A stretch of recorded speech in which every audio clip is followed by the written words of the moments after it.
Vamos a dar inicio sin más a la charla de hoy.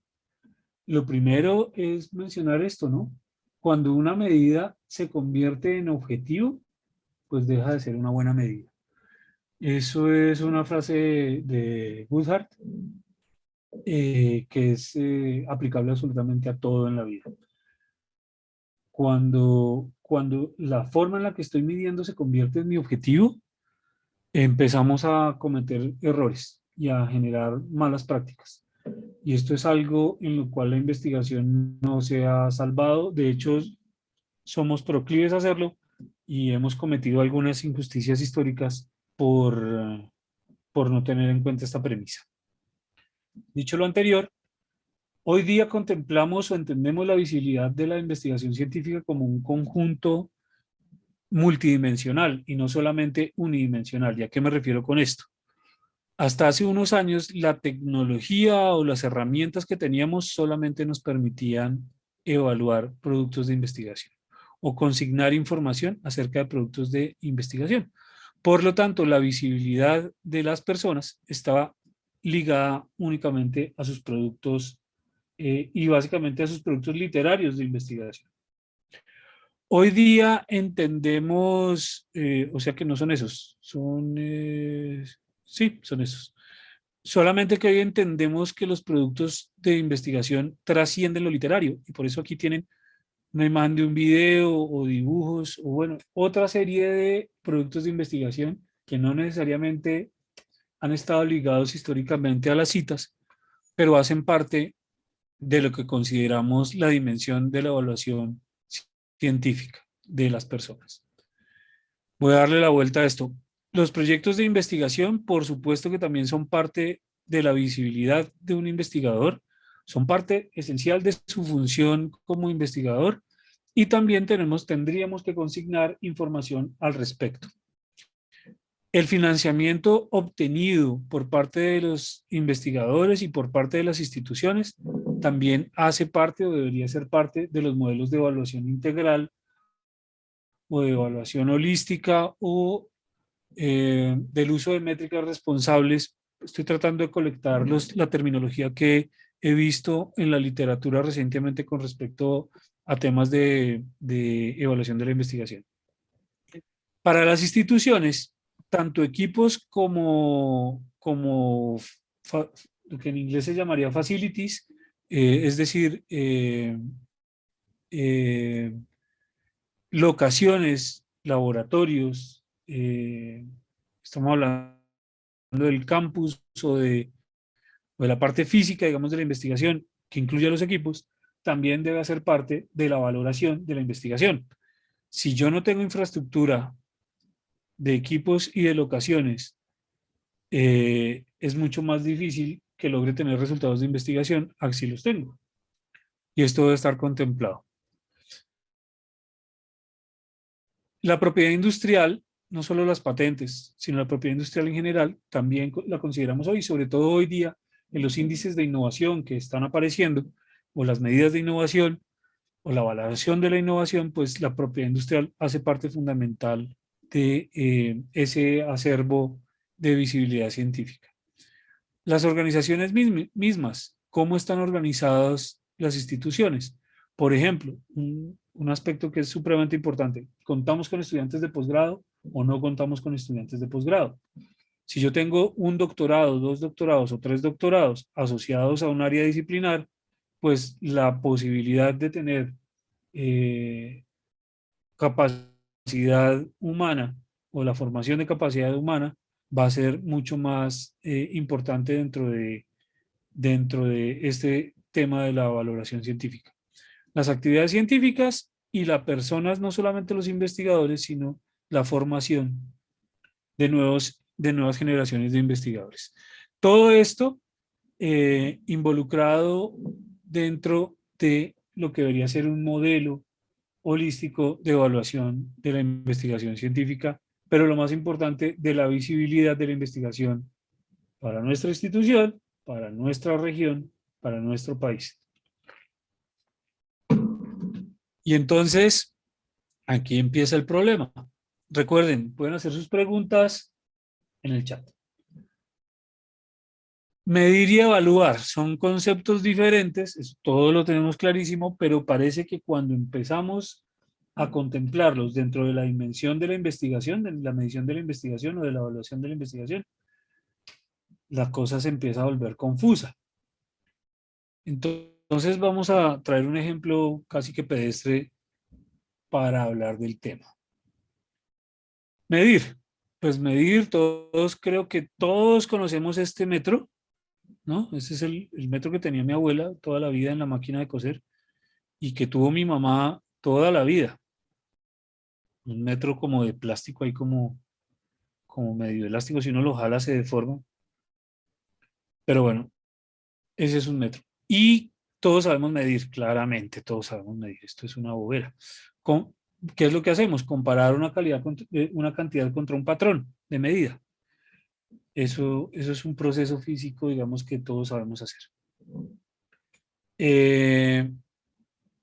Y entonces vamos a hablar de un proceso de evaluación, que es el proceso de evaluación de la condición de obesidad. La condición de obesidad es una evaluación que hace una persona que es médica o del área médica, del área de la salud. Entonces es un experto que le dice a uno, lo evalúa y le dice, amiguito, usted está en una clasificación de obesidad, en una condición de obesidad. Ahora, la pregunta para ustedes, y si quieren contéstenme en el chat, ¿yo puedo saber si una persona es obesa solamente teniendo en cuenta el peso de esa persona? Contéstenme en el chat.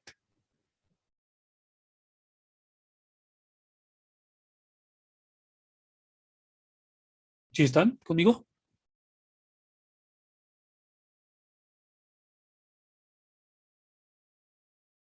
¿Sí se está escuchando lo que estoy diciendo? Sí, sí, claramente. Ah, bueno, me asusté. Aquí me dicen, ya veo peso y otras variables. No, hay que saber otras cosas, otras variables. Entonces, solamente con esta variable, con esta medida, ¿no? ¿Cierto? Y la condición de obesidad se puede medir solamente con la altura, por ejemplo.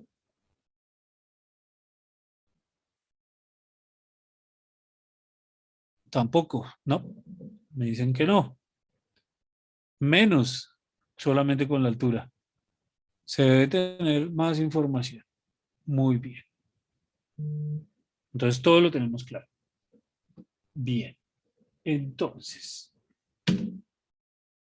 la obesidad es una condición que, como les decía, requiere de una evaluación, de un diagnóstico. ¿Por qué se llama diagnóstico? Porque esa evaluación médica, esa evaluación clínica, le dan el nombre de diagnóstico, pero es una evaluación de unas variables, de unas medidas, que está soportada en una serie de métricas, de una serie de medidas, con el cual incluso se pueden construir indicadores. Entonces, ¿cuáles son las métricas que se contemplan en la evaluación de una condición que se llama obesidad? Peso, altura, el peso en kilogramos o en gramos o en libras, la altura en centímetros o en pies o en pulgadas, el género, si es masculino o femenino, el porcentaje de grasa corporal e incluso la edad en años. Con esas métricas se toma la decisión de catalogar, de categorizar, de clasificar a una persona en una condición de obesidad. Pero también se generan unos indicadores. Por ejemplo, se puede generar este indicador que para todos creo que es conocido, que es el índice de masa corporal, que no es nada más que un cociente entre el peso y la altura de un individuo, elevado al cuadrado. Y entonces se generan incluso estos instrumentos, ¿no? Un instrumento en donde ya hay clases. Esta clase se llama debajo de lo normal, esta clase se llama normal, esta clase se llama sobrepeso, esta clase se llama obesidad. Y tienen unos valores del índice de masa corporal asociados a esas categorías. Sin embargo, en un proceso, no es tan sencillo. En un proceso de evaluación, miremos la definición de la Organización Mundial de la Salud, que incluye no solamente el índice de masa corporal, sino incluye la variable de género. Entonces hay una diferenciación si es hombre o mujer. Y además otra variable que ni siquiera habíamos hablado, el perímetro abdominal. Entonces, pensemos en que esta valoración de la obesidad no es la obesidad, sino que es, por ejemplo, el mejor investigador del país o el mejor investigador del departamento. Mejor entre comillas, porque tendremos que definir qué significa ser el mejor, así como hay que definir qué es la obesidad. Entonces, aquí entendemos un poco la diferencia entre el proceso de evaluación y el tema de las métricas. Y eso nos lleva a pensar lo siguiente, que las métricas son una herramienta y como una herramienta, como cualquier herramienta, puede ser utilizada para diferentes fines. Puedo utilizarla siendo un chef, puedo utilizarla siendo un artesano o puedo utilizarla para otras funciones, pero la herramienta no es buena ni mala en sí misma. La maldad o la bondad se la damos las personas con nuestras manos. Eso es muy importante. Las métricas, tanto las métricas de bibliometría como las de cienciometría, son nuestras herramientas, son las herramientas, es nuestro toolkit para evaluar temas relacionados con la investigación. Y como buena herramienta, requiere que la conozcamos, que aprendamos a utilizarla y a construir capacidades, que empecemos a construir capacidades alrededor de estas herramientas. Esto es muy importante. Entonces, el proceso de evaluación o los procesos de evaluación de la investigación están asociados a esto, o los procesos de evaluación más bien. Cuando los pensamos en evaluación de la investigación, podemos pensar en que nos sirven para formar criterio. Evaluamos para formar criterio, para formarnos un criterio acerca de algo, de una condición inicial, por ejemplo, o después de un experimento, o de la situación de un país, en fin, para formarnos un criterio. Hacemos evaluación para analizar, por ejemplo, datos de investigación. Hacemos evaluación para mirar cómo es el desempeño en un momento dado o durante un periodo de algo. Hacemos evaluación pensando en mejorar, en hacer una mejora continua. Hacemos evaluación de los resultados de cualquier cosa que hagamos. Hacemos evaluación como una herramienta de retroalimentación para diferentes procesos. Hacemos evaluación para assessment. Assessment que es como una evaluación, pero tiene esa traducción que no he podido lograr al español de evaluación de personas, de desempeño de las personas. Como que no hay una palabra en español que traduzca directamente assessment. Y una cosa muy importante, la evaluación, los procesos de evaluación son una aproximación a la realidad, algo de la realidad que yo quiero entender, que yo quiero comprender completamente. Y entonces armo una batería de métricas que me permiten tener cada vez una aproximación más cercana a ese fenómeno natural o ese fenómeno de la realidad que estoy tratando de entender. Bien.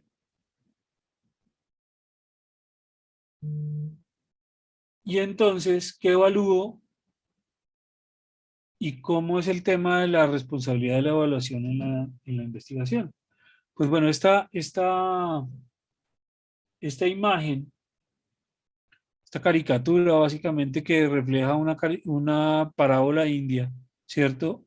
Lo que quiere decirnos es que la evaluación absoluta no existe, es un deseable, pero es casi que una utopía.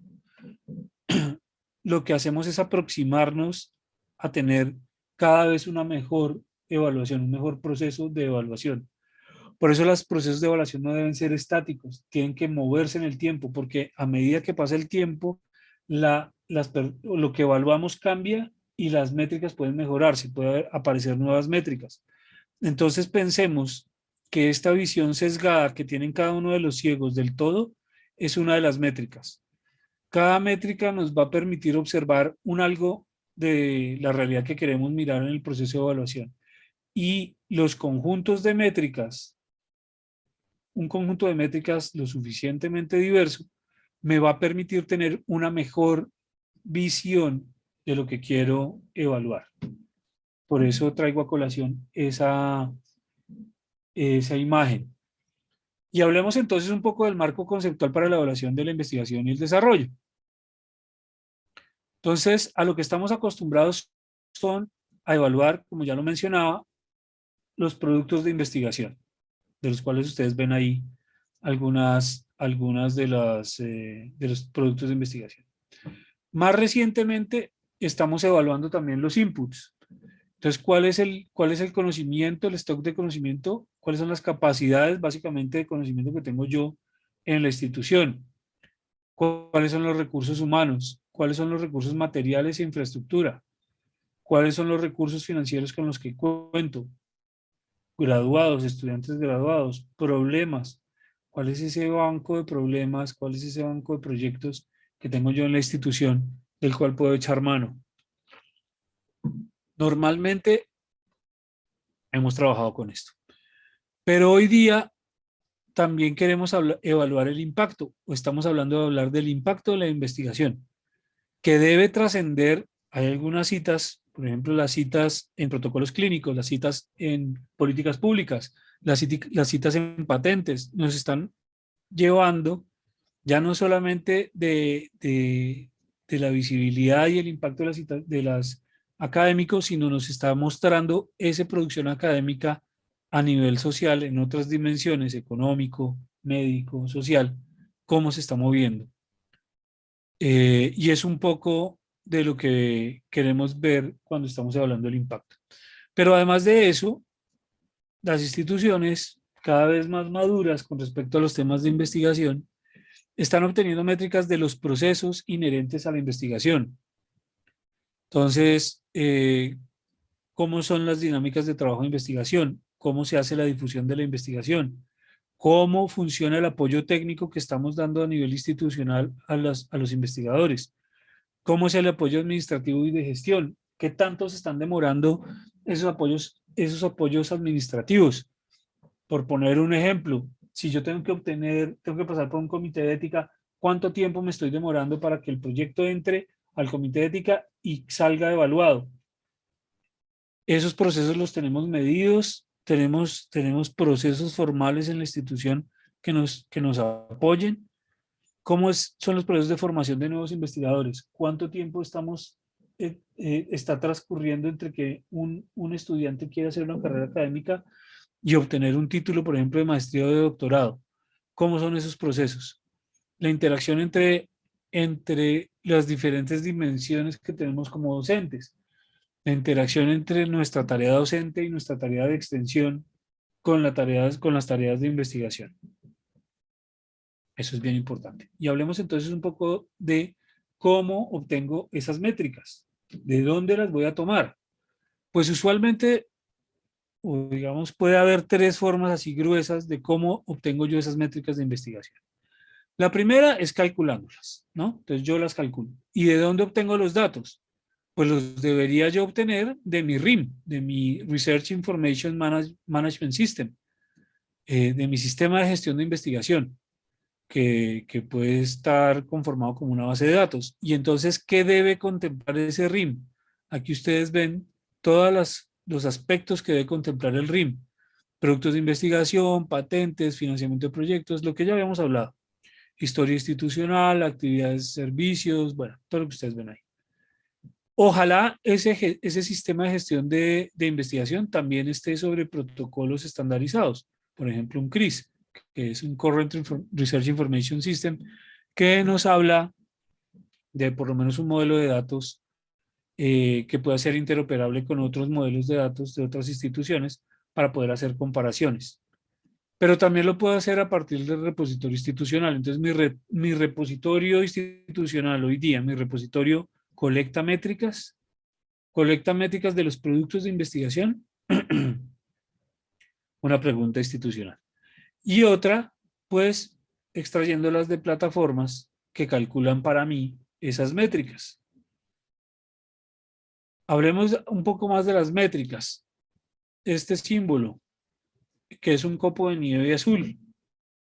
Ese copo de nieve se llama Snowball Metrics, representa un Snowball Metric. ¿Qué es una métrica Snowball? Es una métrica que está respaldada por un grupo de instituciones académicas del Reino Unido. Creo que fueron 14 instituciones académicas que se reunieron para tomar decisiones acerca de qué métricas quisieran tener estandarizadas para medir la investigación que les permita tomar decisiones estratégicas, ser insumos para tomar decisiones estratégicas. Estas métricas fueron aprobadas y están disponibles gratuitamente para el sector de la educación superior, es decir, son protocolos para tomar esas mediciones, ellos les dicen recetas y están abiertas si ustedes las quieren calcular. Y son decisiones, son métricas que les permiten a ustedes ver inequívocamente, son métricas estables que nos permiten comparar entre similares. Eso es muy importante. Estas métricas son únicas porque se generaron a partir de la academia y después fueron aprobadas, digamos, por la comunidad. Esa es una tipología de métricas. ¿Por qué estoy hablando de métricas abiertas? Porque dentro del contexto de la ciencia abierta, uno de los aspectos es la utilización de métricas abiertas. Entonces, las Snowball Metrics son métricas abiertas para que ustedes las puedan revisar con calma. Y hay otro contexto, el de las métricas alternativas. ¿Qué son las métricas alternativas? Pues son métricas que no contemplan solamente las citaciones de documentos tradicionalmente asociados a la investigación, como artículos o capítulos de libro, sino también me contemplan métricas del proceso editorial, por ejemplo, en preprints o en otros tipos de documentos, por ejemplo, en software, en patentes, en otro tipo de documentos. Y también contempla otras dimensiones que vamos a ver ahora. ¿Cuáles son esos productos de investigación a los que hace referencia las métricas alternativas? Pues ya no hablamos de documentos, hablamos de artefactos, porque ya trasciende la dimensión del documento. Aquí ustedes van a ver cuáles son las que más aparecen en Plum, no están artículos, pero también están tesis, por ejemplo, libros, artículos en conferencias, reportes, revisiones, videos, y son 67 artefactos, llamamos. Aquí ustedes van a poder ver algunos de esos, o los 67 artefactos. Algunos de ellos subrayados en azul, las letras en azul, porque son tipologías que a mí particularmente me llaman la atención. Por ejemplo, libros. Los libros no tenían métricas hasta hace unos pocos años. Protocolos clínicos, código de software, políticas públicas, partituras musicales, mapas, presentaciones artísticas, conjuntos de datos, artes visuales, páginas web, documentos técnicos, ese tipo de cosas, de artefactos, de productos, ya les podemos colectar métricas. Entonces ustedes se pueden imaginar cómo se expande el universo de lo que podemos medir con respecto a productos de investigación. O sea, de estas cosas, si es un producto de investigación que se convirtió en un video, en una película, en un documental, podemos empezar a colectar métricas que nos van a dar información al respecto de este documento. Plum tiene cinco categorías: la verde, la morada, la amarilla, la cian y la naranja. Y la categoría verde nos habla del uso de ese artefacto, es decir, clics, visitas, descargas, existencias de libros, por ejemplo, en bibliotecas. La morada nos habla de bookmarks, de marcaciones, de favoritos, guardados en gestores de referencias. Por ejemplo, las amarillas nos hacen menciones en, por ejemplo, Wikipedia, en comentarios, en blogs científicos, en reseñas científicas, cuando se menciona mi artefacto, mi producto en alguno de estos medios. Cuando mi artículo, mi producto de investigación se menciona en redes sociales, como por ejemplo en Twitter o en Facebook, eso va a aparecer en la categoría azul. Y cuando tengo citaciones en, por ejemplo, en patentes, en protocolos clínicos, en políticas públicas, en software, van a aparecer todas esas tipologías de citaciones en la categoría naranja. Eso es muy importante para que ustedes lo sepan.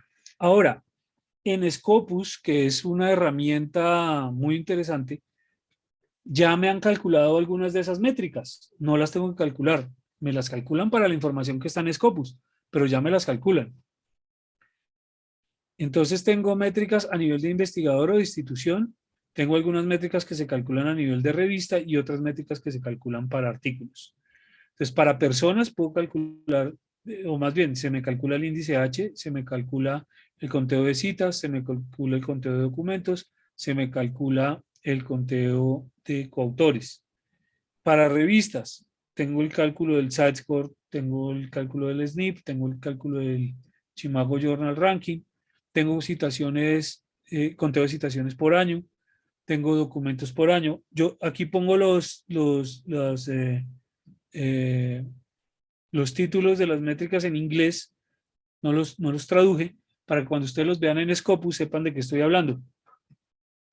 Entonces, el porcentaje de no citaciones por año para una revista, el porcentaje de artículos de revisión por año, el porcentaje de, la posición en el rango de CiteScore de una publicación. Y para artículos tengo el conteo de citaciones, tengo esta métrica que es una métrica Snowball, bueno, casi todas estas son Snowball, que es Field Weighted Citation Impact, que es una métrica ponderada y pondera por área del conocimiento y por tipo de documento. Entonces yo puedo comparar con el Field Weighted Citation Impact documentos de diferentes disciplinas. Es decir, yo puedo comparar el valor del FWCI entre un artículo de derecho y un artículo de matemáticas, por ejemplo, porque me pondera por área del conocimiento y por tipo de documento. También tengo métricas alternativas, todas las métricas de Plum para los artículos y una comparación de la citación entre documentos de la misma área. Eso ya las calcula Scopus para cada uno de los documentos. Y tenemos otra herramienta que se llama Saibal, que calcula pues muchas más métricas porque está hecha para eso. Es una herramienta que está hecha para analizar la ciencia. Es decir, hace análisis, le entrega a usted una herramienta de bibliometría básicamente con pocos clics. Y entonces ustedes ven acá que hay diferentes categorías: financiamiento, de productos, de impacto de la investigación, de participación, de impacto social. Y para ellas, pues bueno, hay diferentes subtemas y una batería, una canasta de métricas, algunas de ellas Snowball, que vamos a poder utilizar porque ya no la calcula la plataforma por nosotros. Entonces, esto para mostrarles que ya hay herramientas que nos entregan métricas calculadas.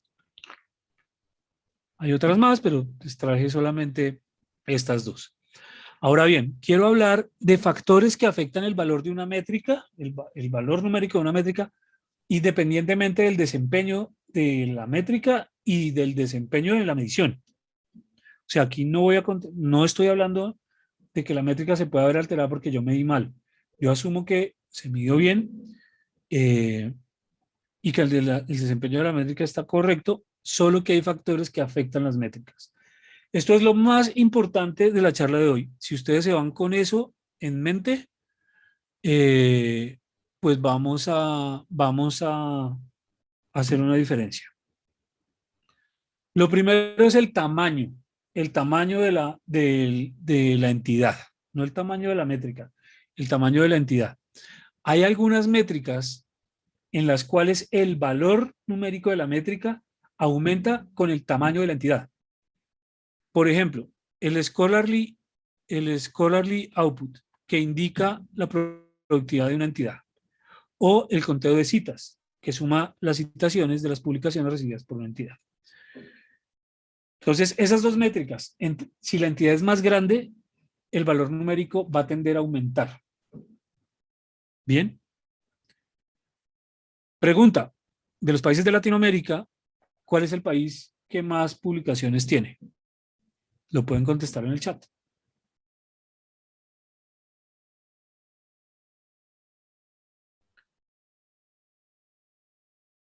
Colombia, dice Santiago. Brasil, México, Brasil. Bien, Brasil. Brasil es el que más publicaciones tiene. Ahora, lo que quiero que me digan es ¿por qué? ¿Por qué Brasil tiene más publicaciones que los demás países?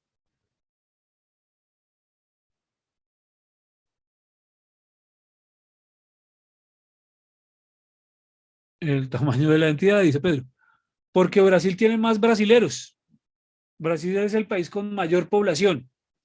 No es por el tamaño del país, sino por la población. Entonces, siempre Brasil nos va a ganar porque tiene mayor población. Él tiene mayor de habitantes que el resto de países. Esa es la razón. Entonces, si hay alguna política pública que diga que Ecuador tiene que tener más publicaciones que Brasil, pues uno ya se le puede reír en la cara a la persona que diga eso. Si yo quiero comparar Ecuador con Brasil a nivel de productividad científica, ¿qué debo hacer? Porque la comparación hay que hacerla. Pero ¿cómo la hago correctamente? Mire, Pedro me dice citas por cada 1000 habitantes. Exactamente. O citas por cada 10.000 doctores formados, ¿cierto? Por ejemplo, esa es otra forma de medir las publicaciones científicas. El número de citaciones dividido por la cantidad de doctores o por los doctores por cada 1000 habitantes o por cada 10.000 habitantes. Entonces, esto es muy importante. Cuando yo hago comparaciones de este tipo de métricas, tengo que pensar en cuál es el denominador que voy a utilizar para hacer la comparación.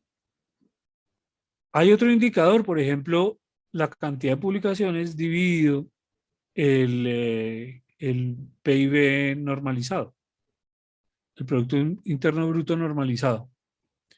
Hay una gran cantidad de denominadores que podríamos pensar, pero lo importante es que ustedes se vayan en la cabeza, se lleven en su cabeza, que las comparaciones de la cantidad de publicaciones cruda, el valor crudo, entre entidades de diferentes tamaños, en este caso es población, no es una cosa que deberíamos hacer. Entonces, todo lo que sea conteo de documentos y todo lo que sea conteo de citas, tenemos que tener en cuenta que cambia con la entidad. Si yo tengo una universidad de 10.000 estudiantes y tengo una universidad de 2.000 estudiantes, tengo que pensar en normalizarlo.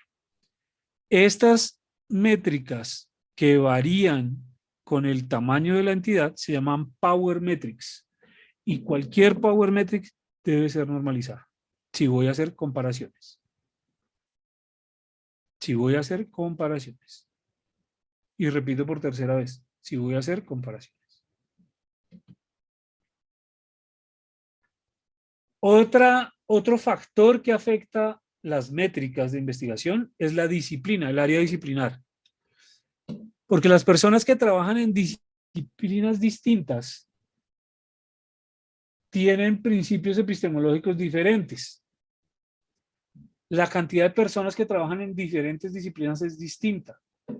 La cantidad de conocimiento que se produce es diferente. Los tiempos en los que se realiza la investigación son diferentes. Las metodologías en que se realiza la investigación es distinta. Entonces lo que vemos aquí a la derecha es como una especie de ranking en donde contamos la cantidad de citas para diferentes áreas del conocimiento. Esto no quiere decir que las neurociencias sean más importantes que los artes y las humanidades. Eso es una terrible interpretación. Esto lo que quiere decir es que la forma en que se producen los productos de investigación de artes y humanidades y cómo circula el conocimiento en artes y humanidades es diferente a cómo circula en neurociencias. Y que yo debo esperar más citas en esta área que en estas áreas. Eso es lo que quiere decir. Entonces, si yo quiero comparar entre disciplinas, yo tengo que hacerlo utilizando métricas que estén normalizadas, que normalicen por ahí el conocimiento. Una de ellas es el Field Weighted Citation Input. También lo puedo hacer utilizando, por ejemplo, las publicaciones en las revistas de los percentiles más altos. Pero esto es un conteo de publicaciones en revistas de percentiles más altos. Entonces, ¿yo qué digo? Bueno, vamos a comparar a todos los investigadores de la Universidad de Cuenca a ver cuántas publicaciones tienen en el percentil 10 de publicaciones, o en el percentil 25, o en el 14, o en el 35, o en el 1, o en el 5. Nos ponemos todos de acuerdo y decimos, bueno, listo, vamos a compararnos con el conteo de citaciones en revistas de mi área del conocimiento que estén en el percentil más alto, en el percentil 10. Entonces, las revistas para alguien de neurociencias son unas revistas y para alguien de artes y humanidades son otras revistas. Las que están en el percentil 10 de neurociencias no son las mismas revistas que están en el percentil 10 de artes y humanidades. Y yo, una persona de artes y humanidades, cuento cuántos artículos tengo en esas revistas, y yo, una persona de neurociencias, cuántos artículos tengo en esas revistas del top. Eso es una métrica normalizada que me permite comparar entre diferentes disciplinas. Y hay unas métricas como el SNP y el Chimago Journal Ranking que ya en su valor numérico han ponderado por área del conocimiento. Esto porque está por la frecuencia de publicaciones, ocurre por la longitud de la lista de referencias y ocurre por el número de coautores. Entonces, disciplina, no debemos comparar, si no es con una métrica que pondere, no podemos comparar entre dos personas de disciplinas distintas por citaciones. No es lo mismo, o yo no debería comparar la cantidad de citas de una persona de artes y humanidades con la cantidad de citas de una persona de medicina. No se debe hacer. Otro factor, el tipo de publicación. Si yo solo publico libros, no es lo mismo que si yo solo publico en conferencias, en congresos. Y no es lo mismo que si yo publico, la mayoría de cosas que yo publico son artículos de revisión. ¿Esto qué nos muestra? Lo que nos muestra es una distribución de cómo son el promedio de citas para cada tipología de documento. Por supuesto, yo no solo publico capítulos de libro o libros, hago mezclas, pero hay áreas del conocimiento en las cuales, por ejemplo, artes sociales, artes y humanidades, no es común que publiquen artículos de investigación, publican otras cosas. Entonces, también debo ponderar por el tipo de documento. No es apropiado comparar las citaciones o la cantidad de publicaciones por cantidad de publicaciones sin discriminar cuáles son. Entonces, una métrica que también me pondera por tipo de documento es el FWCI. También pondera por tipo de publicación. Esto es muy importante que ustedes lo tengan en cuenta para hacer comparaciones. Vuelvo y repito. Esta es fantástica. La base de datos en la que estoy haciendo el trabajo. Entonces, yo cuento citas dependiendo de la base de datos. Es muy importante que ustedes digan en qué base de datos están haciendo el conteo. Porque yo puedo contar en una base de datos diferente a la suya y me van a dar números distintos. Las bases de datos tienen pautas particulares para determinar qué contenido incluyen. Entonces, esto es muy importante. Hay diferencias para que los documentos entren a las bases de datos, de criterios. Entonces, para una base de datos van a entrar tales documentos, para otra van a entrar otro tipo de documentos. Por ejemplo, en Google Scholar, el criterio es que esté en Internet. Para Scopus, que esté indexado en Scopus. Entonces son dos criterios distintos que no son lo mismo. Hay que considerar la cobertura geográfica y la cobertura disciplinar de las bases de datos. En WOS, por ejemplo, WOS está dividido en colecciones y también una distribución geográfica. En Scopus no. Scopus es una base de datos que contempla todo el mundo y todas las áreas del conocimiento. Las colecciones de Web of Science son colecciones por fracciones del conocimiento. Entonces no puede ser lo mismo el conteo de un conjunto de artículos que de todos los artículos. Por eso ustedes tienen que ponerle apellido de dónde fue que contaron las citas y dónde contaron los documentos.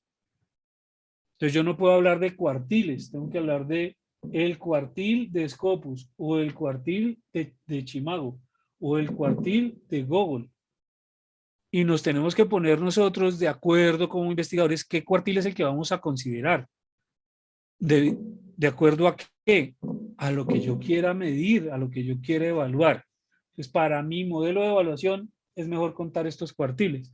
Para mi modelo de evaluación es mejor contar estos otros cuartiles o tener en cuenta estos otros cuartiles. Este cuestionamiento a la cobertura se plantea muchísimo en artes y humanidades y ciencias sociales. ¿Por qué? Porque en Web of Science no se contemplaban o se contemplan en una colección aparte artes y humanidades y ciencias sociales.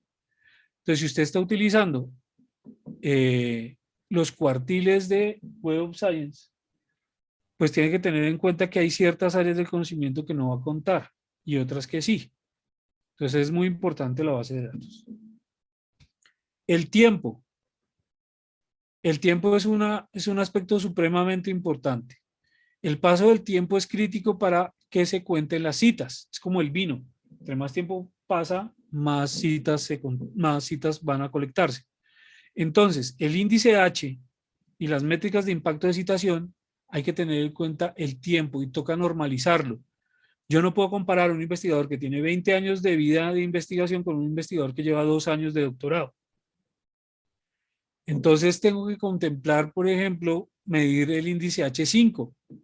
No puedo comparar el índice H entre investigadores de diferentes edades ni de diferentes áreas del conocimiento. Una métrica puede ser otra vez publication en Top Journal Percentage. Bien, entonces eso es muy importante que lo tengamos en cuenta para las métricas de investigación. Y hay procesos que están apoyados por métricas.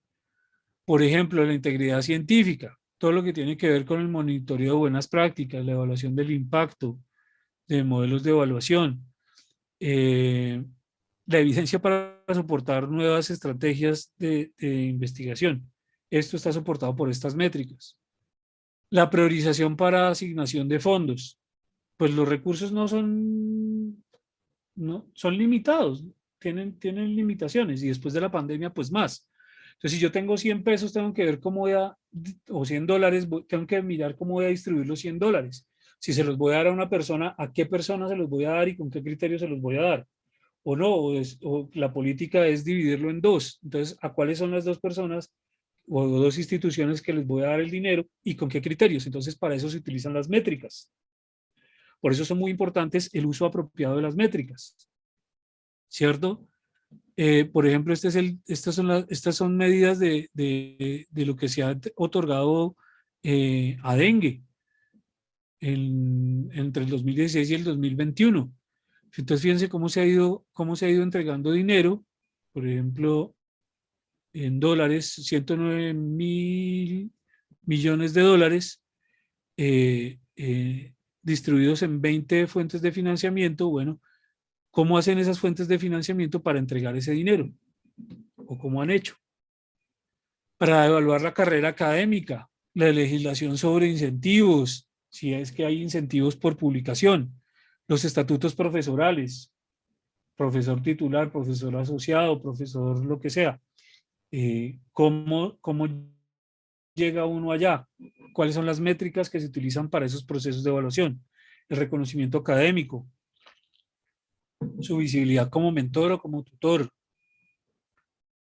Eso lo podemos ver en perfiles, por ejemplo, como el de Scopus. O sea, ahí ustedes ven cómo han sido las publicaciones de esta persona en el tiempo y cómo han sido las citaciones de esta persona en el tiempo, cuáles son sus coautores, y en fin, otra serie de métricas. Entonces, ¿cómo puedo yo saber si una persona, cómo ha sido su carrera? Lo hago a través de métricas. Si soy un par evaluador, ¿cómo se hace la identificación de la trayectoria de esas áreas y temas de investigación? La trayectoria global o local. Permítame un segundo, qué pena.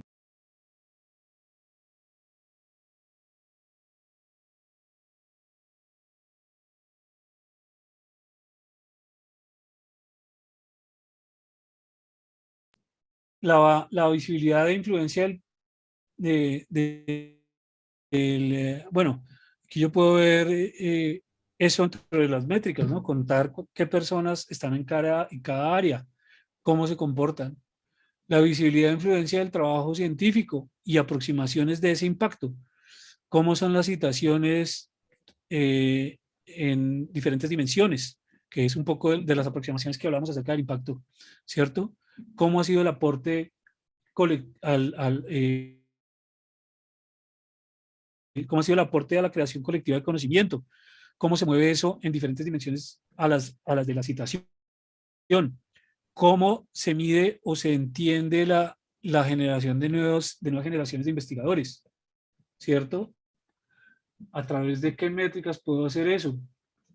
¿Cómo puedo hacer evaluación de las políticas institucionales? Esas políticas, ¿cómo se han ido ejecutando y si han tenido algún resultado positivo o no? ¿O cómo ha sido el resultado? Entender sencillamente cómo ha afectado eso la ciencia, ¿cierto? Eh, esas políticas institucionales o nacionales. En vigilancia tecnológica y científica. Ese análisis de literatura científica me permite entender eh, cómo se está haciendo uso de la investigación que se genera, cómo esas publicaciones científicas están haciendo uso en patentes, cómo ese conocimiento que estoy generando se está transformando en tecnología, y un paso a la tecnología o hacia la innovación es esas publicaciones científicas citadas en patentes, ¿cierto? O en productos de propiedad industrial.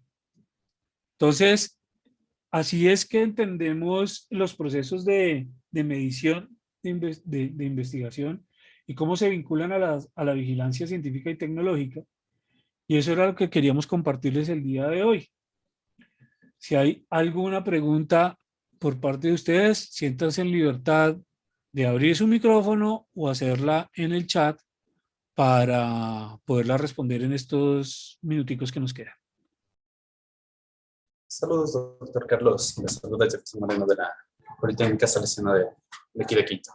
Una pregunta respecto a lo que nos hablaba de este impacto sobre disciplinas. Nos comentaba que se considera bastante la longitud de las citas, dependiendo de cada base, cuántas citas se mantiene cada artículo, y también sobre coautores. En este caso, ¿cuáles son las preferencias para áreas, por ejemplo, de artes y humanidades? En otra capacitación que teníamos, nos sugerían que el trabajo de cada disciplina debía ser colaborativo, así que mientras más colaboradores había mejor impacto. En este caso, ¿se maneja igual dependiendo de la disciplina o cómo Jefferson, podemos? usted acaba de tocar un punto supremamente importante, supremamente importante. Le voy a poner un ejemplo con arte. Una pintura entre varios es una cosa complicada. Es una cosa que es difícil. No digo que sea imposible, pero no es fácil. Entonces, si mi producto de investigación es una pintura, que me pidan que sea en coautoría, eso es como antinatural. Y si yo voy a extraer de allí un documento, digamos, de la memoria de cómo realicé esa pintura, que es parte de un proceso de investigación, dentro de lo que se entiende como investigación en las artes, que me digan que tengo que ir en coautoría es forzarme a hacer una cosa que no es natural. Por eso por eso hay que tener las métricas apropiadas para medirlo. Si el 90% de las personas de artes trabajan de forma individual, las citaciones van a ser bajas en comparación, por ejemplo, con medicina o con biología. Por eso es que hay que utilizar medidas que ponderen por área del conocimiento, que nos van a decir la realidad de las citaciones por área del conocimiento. En topología, en matemáticas, puede haber 20 investigadores vivos en este momento que trabajen en ciertas áreas de la topología. Es imposible. En biología, en taxonomía, hay áreas de taxonomía de unos bichos que estudian 3 personas en el mundo. ¿Cómo voy a tener 50 citas? Si hay 3 personas vivas, ¿de dónde saco yo 10 citas? Es imposible. Por eso es que es muy importante la métrica con la que yo tome esa medición. Entonces no es obligar a los artistas a que publiquen en coautoría. Lo que hay que hacer es que cuando yo mida a los artistas, los mida con una métrica apropiada. O a los filósofos. A mí me decía un profesor de filosofía, si yo publico en coautoría, eso es sospechoso. Porque la epistemología es distinta para cada área del conocimiento. Entonces no es forzar a los investigadores a que tengan citas como si fueran huevos en un galpón. Cada disciplina tiene su dinámica y sus citaciones de acuerdo al área disciplinar. Por eso es que tenemos que utilizar con cuidado las métricas. No sé, Jefferson, si eso contesta su pregunta. Sí, sí, muchas gracias. A ver, aquí dice Pedro, una consulta nada más sobre los criterios de editar revistas científicas en las universidades como elemento de evaluación. No entiendo su pregunta, Pedro, ¿puede ser un poco más específico? Mauricio, de acuerdo a un parámetro de Plum X en el que se menciona el impacto que tiene una revista, tiene nuestra investigación en social media, me pregunta si este parámetro se puede potenciar internamente. No entiendo la pregunta tampoco, Mauricio. ¿A qué se refiere con potenciar internamente un parámetro de social media? Buenos días, Carlos. Mi pregunta era más enfocada en si nosotros con campañas publicitarias podemos potenciar esa investigación que hacemos. Claro, claro que lo pueden hacer. Ojalá tuvieran una estrategia de medios, no de publicidad, pero llamemos una estrategia de medios, que no solo incorpore social media, sino otras medias. Por ejemplo, que la universidad genere un blog de los artículos que salieron este mes, en donde el investigador pueda explicar y profundizar sobre el impacto de esa investigación. No tiene que ser investigación aplicada, puede ser investigación básica, pero que se lo explique a la comunidad en términos claros, o por lo menos no eruditos. Y para eso es importante tener profesionales de la comunicación que sean capaces de llevar a un investigador a un lenguaje que la gente entienda. Eso son estrategias de medios que claro que tienen un valor importantísimo, Mauricio, por supuesto. Y pues, claro, extrapolable a redes sociales. Pedro podría profundizar un poquito más en su pregunta, por favor. Si quiere, abra su micrófono y nos cuenta. No sé si Pedro tiene micrófono, por cierto. Hola, muy buenos días. José Miguel Romero le saluda. José Miguel, qué gusto. Por hacerle una consulta, ¿no? Usted nos hablaba de que una revista no puede pertenecer a dos disciplinas, ¿verdad? Puede decir, una disciplina, sí puede. así puede. Ya, bueno, esa era mi pregunta, ¿no? Si es que una revista puede tener varias disciplinas, ¿no? O que publica, qué sé yo, dentro de situaciones de comunicación y de educación también. Por supuesto, ¿verdad? O derecho y medicina. Y las métricas, salud ocupacional. ¿Cómo se evalúa allí? ¿Cómo son las métricas en una revista multidisciplinaria, por ejemplo? Le hablo de Scopus, por ejemplo. En Scopus va a aparecer la revista con un ranking en el área de derecho y con otro en una posición y en otra posición en el ranking de medicina. ¿Y cómo se le evalúa en forma general la revista? ¿Con el índice más alto que tiene en derecho o en medicina? ¿Qué quiere evaluar, José? Por ejemplo, el número de citas que tiene la revista.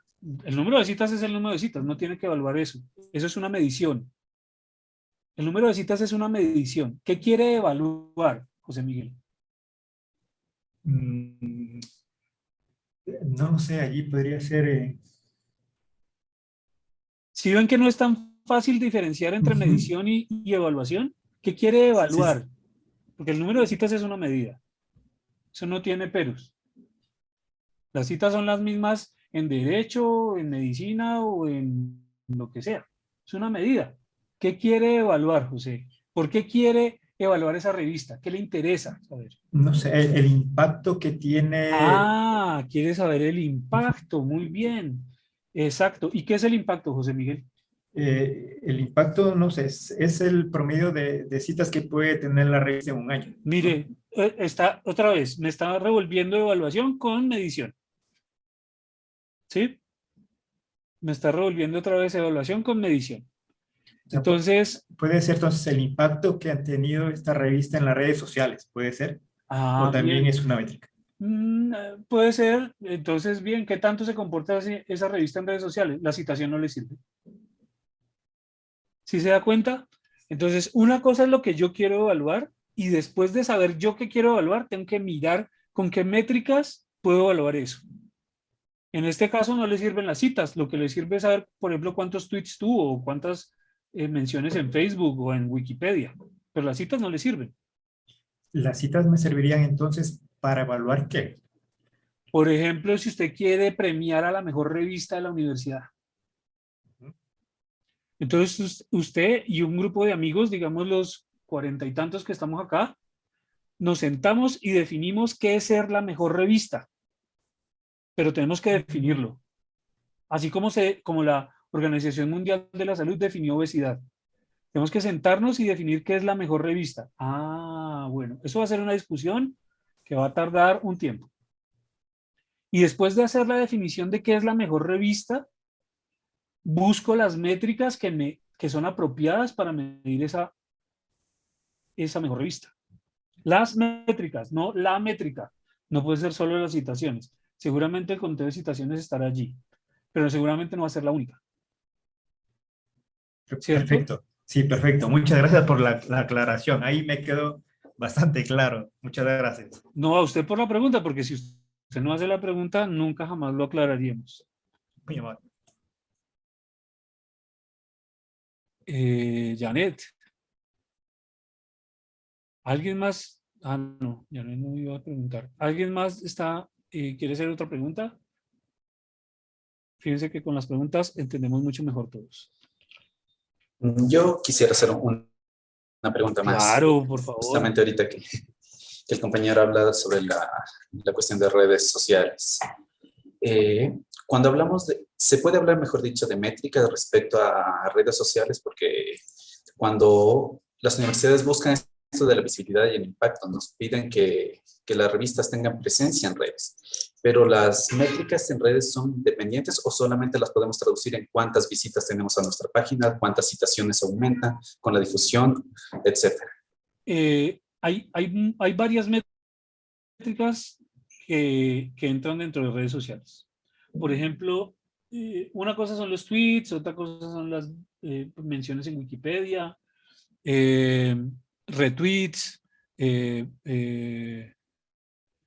publicaciones en Facebook, pero piense también, por ejemplo, las reproducciones en YouTube, o las citaciones, o los resúmenes en Google Reads, si es un libro, o los forks en GitHub, si es software, si es código de software. ¿Qué otra me acuerdo? No, hay varias. O sea, hay menciones ¿cómo se llama esto? En Reddit. O sea, redes sociales son muchas y hay muchas métricas para estudiar. Si ustedes quieren estudiar más sobre las métricas en redes sociales, yo les recomiendo que entren a Plum o incluso podríamos hacer una charla solamente de las métricas alternativas, solamente de métricas alternativas, pero es un universo, son 80 métricas que pueden haber métricas alternativas. Aquí una cuestión cuestión, ¿esto se quedaría solamente para hablar de métricas para redes sociales y académicas, o las grandes bases, las indexaciones a las cuales se aspira, también las consideran dentro de los parámetros? Otra vez, Jefferson, qué pena, otra vez la pregunta. Sí, justamente decía, si estas métricas nos sirven para evaluarlos de manera independiente solamente en el ámbito de las redes sociales y académicas, o si las grandes bases de datos, a los repositorios e indexaciones a las cuales aspiran las revistas, las tienen en cuenta dentro de la lista para evaluar una revista. No conozco ningún índice que en este momento esté, que utilice métricas alternativas para evaluar una revista. Ninguno. Perfecto. Todos están basados en citaciones. Porque el problema con las métricas de redes sociales es que son alterables a voluntad. Por ejemplo, la Universidad de Cuenca hace una estrategia de medios en los cuales van a tuitear todos los artículos que se publiquen por parte de un investigador de la Universidad de Cuenca. Eso va a alterar las métricas de redes sociales, indiscutiblemente. Lo que pasa es que no es, el objetivo no es ese, sino es darle visibilidad a la investigación. ¿Sí? El objetivo no es otro objetivo. Las citaciones tienen un carácter distinto. Las citaciones lo que pretenden hacer, entre otras cosas, es que el conocimiento, yo puedo rastrear el conocimiento cómo va avanzando en el tiempo. El objetivo de una cita es que lo que es una referencia hoy en mi artículo está tomando ese conocimiento que está en esa referencia y lo está metiendo en un cuerpo de conocimiento, digamos, posterior. Entonces, en esa cadena de citación, referencia, yo veo cómo el conocimiento va avanzando. Esa es la importancia de la citación. Mientras que una mención en redes sociales lo que quiere hacer es darle visibilidad a ese conocimiento para difundirlo. ¿Con qué razones? Pues con las razones que yo quiera. Una puede ser citaciones, pero puede ser también para darle conocimiento a la comunidad de la investigación que se está haciendo en la universidad y poder captar más estudiantes para el año entrante. ¿Sí? Entonces, tienen diferentes objetivos. En algún punto pueden coincidir en uno de los objetivos, pero pueden divergir en otros. Esa es como la reflexión que tengo al respecto. Muchas gracias. Y muchísimas gracias. Que tengan un feliz día.